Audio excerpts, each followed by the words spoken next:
Trump recuou. Não foi uma manobra diplomática anunciada com cerimônia. Não foi resultado de uma negociação longa com um comunicado oficial. Foi uma mudança silenciosa, feita nos bastidores, sem manchete comemorativa da Casa Branca. Exatamente o tipo de recuo que líderes fazem quando percebem que o terreno mudou debaixo dos seus pés. E o que aconteceu depois disso no Brasil é o tipo de coisa que explica por que a política internacional nunca pode ser lida como um jogo simples entre mocinhos e vilões. Porque quando Trump cede, alguém ganha. E quando alguém ganha aqui, outro perde. E nesse caso específico, quem perdeu foi exatamente quem mais havia apostado na pressão americana como trunfo político no Brasil. Mas antes de falar do que veio depois, é preciso entender o que levou Trump até esse ponto. Porque esse recuo não caiu do céu. A guerra tarifária que o governo americano abriu com o mundo inteiro nos últimos meses criou um problema que os estrategistas de Washington não previram com clareza suficiente. Quando você impõe tarifas agressivas sobre parceiros comerciais relevantes, você não pune apenas o outro lado. Você cria pressão interna. Você encarece importações. Você estressa cadeias produtivas que dependem de fornecedores externos. Você coloca empresas americanas em uma posição incômoda, obrigadas a repassar custo para o consumidor ou absorver perda de margem. Só um detalhe antes de continuar com o assunto. Tem gente que assiste, concorda, sente indignação, mas continua sem saber organizar tudo quando precisa falar. E tem gente que já guarda esse tipo de material por perto e nunca é pega desprevenida quando o assunto volta. Se você prefere estar nesse segundo grupo, eu deixei um presente na descrição e também no comentário fixado. Vamos seguir. No caso do Brasil, o que estava em jogo não era só a exportação de aço ou suco de laranja. Era um conjunto de relações comerciais que envolve minerais críticos, proteína animal, commodities agrícolas e acordos que foram tecidos ao longo de décadas.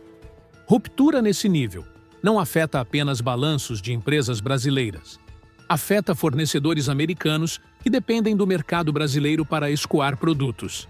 Afeta acordos que o próprio setor privado americano ajudou a construir. E é nesse ponto que entra a variável que muita gente ignorou enquanto o debate estava focado nos tweets e nos comunicados de Brasília.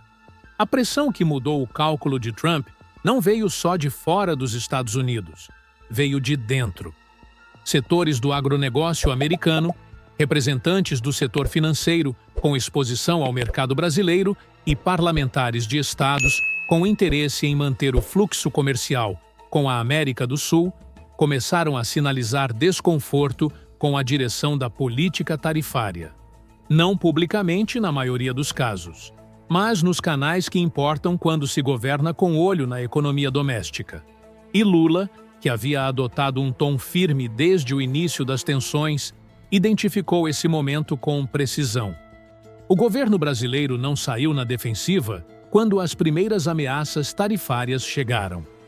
Lula respondeu com uma combinação de pressão retórica clara e movimentação diplomática discreta. Por um lado, deixou evidente que o Brasil não aceitaria unilateralmente um tratamento que considerava injusto. Por outro, manteve canais abertos, com o Itamaraty trabalhando em múltiplas frentes, com interlocutores no Congresso americano e com parceiros europeus que também estavam sob pressão de Washington. Essa estratégia de duas velocidades, dureza pública, negociação privada, não é nova na diplomacia brasileira, mas raramente ela se mostrou tão eficaz em tão pouco tempo. O ponto de inflexão veio quando ficou claro que as tarifas americanas estavam criando mais ruído político do que resultado econômico concreto. O Brasil não entrou em colapso. Não cedeu nas demandas que Washington havia colocado como condição.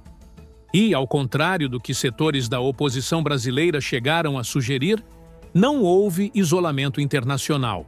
Houve, na verdade, uma aproximação acelerada com parceiros europeus e asiáticos que também buscavam alternativas ao protecionismo americano. Nesse cenário, Manter a pressão sobre o Brasil começou a ter custo crescente e retorno decrescente para os americanos.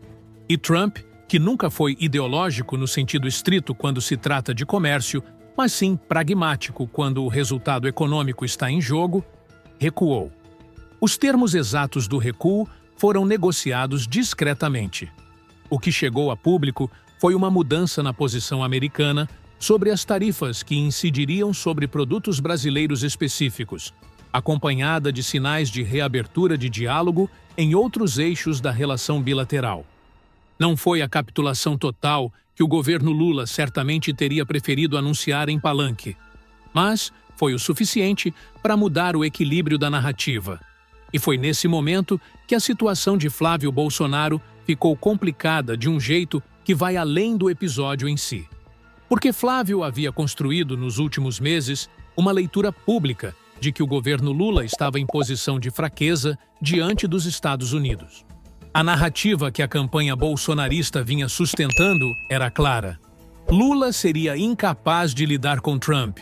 O Brasil estaria se isolando internacionalmente por causa da postura petista, e o preço disso seria pago pela economia brasileira. Essa leitura tinha audiência, tinha tração em determinados segmentos do eleitorado. Tinha sido repetida em entrevistas, em postagens nas redes sociais e em análises de aliados que reforçavam o argumento de que o governo federal estava errando a mão na relação com Washington. Aliás, se o que você acabou de ouvir te deixou com aquela sensação de "eu preciso ter isso guardado em algum lugar", eu deixei algo especial na descrição desse vídeo e também no primeiro comentário fixado. Porque confiar só na memória costuma funcionar até o dia em que você precisa lembrar dos detalhes mais importantes. Vale muito a pena conferir. Mas, continuando, quando Trump recuou, e ficou evidente que o Brasil havia sustentado sua posição sem romper, sem capitular e sem pagar o preço que os críticos haviam previsto, toda essa arquitetura narrativa perdeu o chão.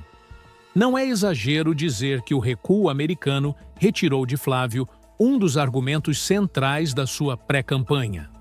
Porque política é, em larga medida, uma disputa de narrativas. E quando a narrativa que você construiu para atacar um adversário é desmentida pelos fatos, você não perde apenas um argumento. Você perde credibilidade sobre a capacidade de ler o cenário corretamente. E essa credibilidade, em ano eleitoral, tem peso.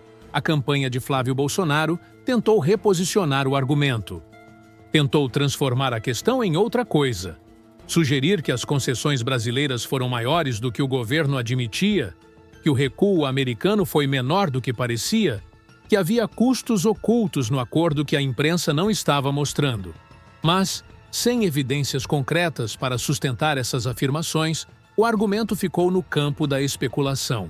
Exatamente o tipo de argumento que não resolve uma derrota narrativa, mas a prolonga. E aí vem o ponto que transforma esse episódio de um capítulo de política externa em algo com consequências mais profundas para o cenário eleitoral brasileiro. Flávio Bolsonaro é o candidato mais relevante do campo bolsonarista para a disputa presidencial que se aproxima. A candidatura foi construída sobre alguns pilares específicos.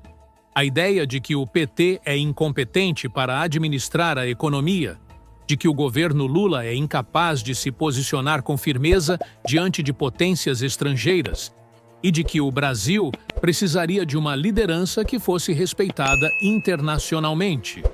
Esses pilares foram diretamente afetados pelo que aconteceu. Quando o governo que você acusa de ser fraco diante de Trump consegue fazer Trump recuar, a acusação não se sustenta no mesmo formato. Ela pode ser reformulada, pode ser deslocada para outro eixo, pode ser substituída por outra narrativa. Mas a versão original perdeu o apoio factual que precisava para funcionar. E o eleitorado que a campanha de Flávio precisa convencer, não o núcleo duro bolsonarista, que permanece fiel independentemente do contexto, mas o eleitor de centro que ainda está avaliando opções, é exatamente o segmento que mais pesa esses sinais externos quando forma sua opinião sobre capacidade de governo. Isso não significa que a candidatura de Flávio está encerrada. Significa que ela saiu mais cara desta rodada do que entrou. O que o episódio completo revela é algo que a política brasileira tem mostrado repetidamente. A narrativa de oposição que depende de um cenário externo para funcionar é a narrativa mais frágil que existe. Porque o cenário externo não está sob controle de ninguém no Brasil, nem do governo, nem da oposição. Quando Trump pressionou, a oposição apostou que o governo Lula quebraria. Quando Trump recuou, a aposta ficou sem retorno. E esse é o tipo de erro de cálculo que não tem conserto rápido. Porque o que ficou documentado não é apenas um argumento que não funcionou. É uma avaliação do cenário internacional que se mostrou errada e que foi feita publicamente, com repetição, com convicção, como parte central de uma estratégia política.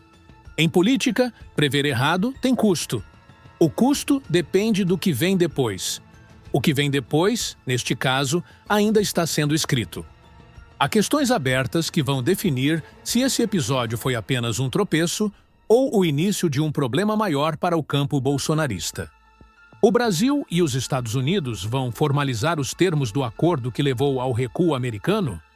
O governo Lula vai conseguir transformar essa vitória diplomática em argumento eleitoral concreto, sem que ela se dissolva na velocidade natural das notícias?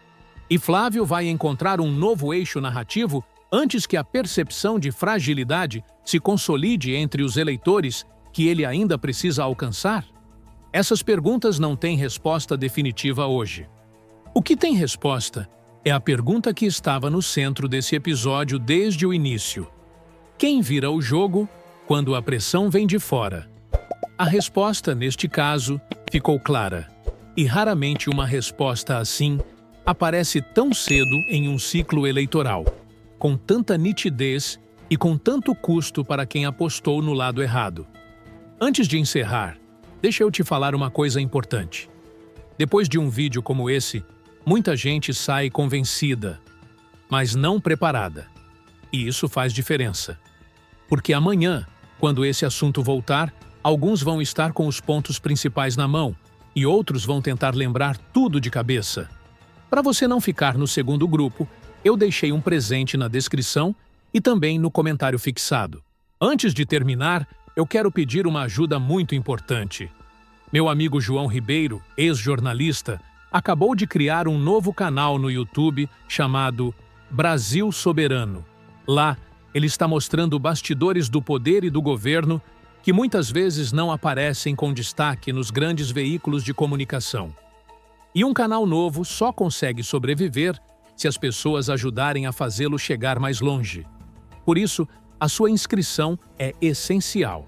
Abra agora a barra de pesquisa do YouTube e digite Brasil Soberano, João Ribeiro. Procure o canal Brasil Soberano, entre nele e clique em inscrever-se. Depois, assista a um dos vídeos, deixe um comentário e compartilhe com outras pessoas. Quanto mais gente fizer isso, mais difícil será para esse tipo de informação ficar escondido ou simplesmente não chegar ao público. Repito, pesquise no YouTube por Brasil Soberano João Ribeiro. Inscreva-se, assista e compartilhe. Se você acredita que diferentes vozes precisam ter espaço para mostrar o que acontece nos bastidores do poder, ajude o canal Brasil Soberano a crescer.